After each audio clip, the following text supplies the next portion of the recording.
Hello mga Lods, magandang gabi sa lahat. Dito na naman tayo after nating mag-exercise. Inom na naman tayo sa ating routine na iniinom, yung bulaklak ng Blue Ternate. Ito siya mga Lods, kumuha ako ng 10 pirasong bulaklak ng sa puno ng Blue Ternate. Binabad ko muna siya sa kalahating mainit na after ko nilinisan kasi kinukuha yung tangkay nun. And then yung mga pure bulaklak ang naiwan nito mga lods. 10 piraso, ibinabad ko muna sa kalahating mainit na tubig sa baso. And then after mga ilang minutes, dadagdagan ko na uli siya ng ganito normal na tubig lang mga lods yan. Ang benefits pala ng bloater natin mga lods ay isa na yun sa diabetic, pag sumakit ang ulo mo, at saka gamot na rin sa anxiety at saka sa stress yan, gamot na rin siya sa mga ganun. Maraming benefits ang pag-inom ng Blue Ternate.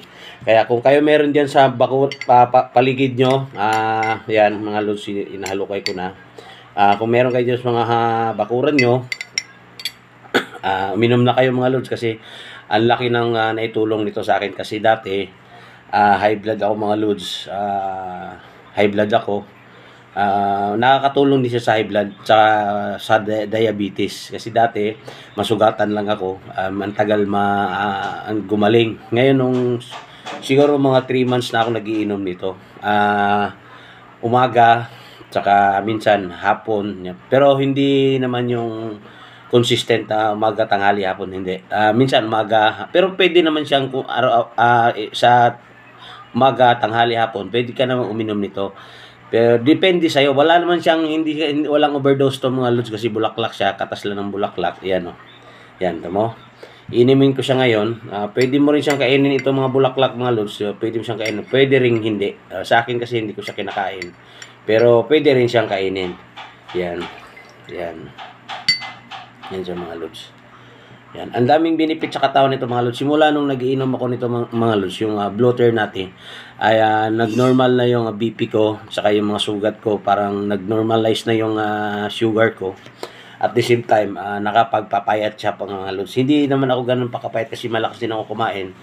Pero nabawasan yung timbang ko. Kasama na rin ng konting ehersesyo. Nag-army dasin ako after that. Tapos ayun, inom na ako nito mga lods. Kung meron kayo mga lods, inom kayo.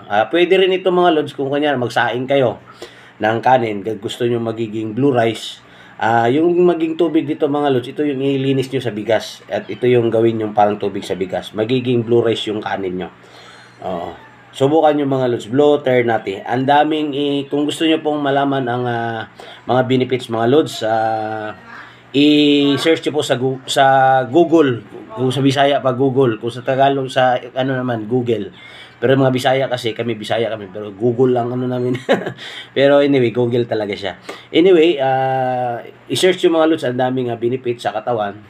Kaya yun, kung meron kayo, inom na kayo, wag na kayong patumpik-tumpik pa. Blue Ternate, ang daming benefits na pwede sakit ng ulo, sugar, BP, tapos na gamot ng anxiety, stress, sakit sa ulo, and then marami siyang benefits mga lods. I-search nyo pa kung gusto nyo pang malaman ang kahalagahan ng Blue Ternate. Okay mga lods, inom tayo.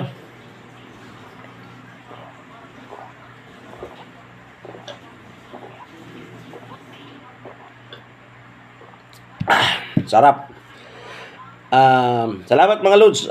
Yun lang, konting kaalaman lang. Thanks for watching mga lods. If you want to drink Blue Ternate, mayroon naman order yata sa Lazada, pero ito tanim kasi namin to, in-order lang, nagtanim ng mother-in-law ko, kaya ganun, nasa bakuran lang namin, kaya wala kaming gastos. Malaking benefits. Try nyo mga lods. Yun lang po, kunti kaalaman lang. Bye bye.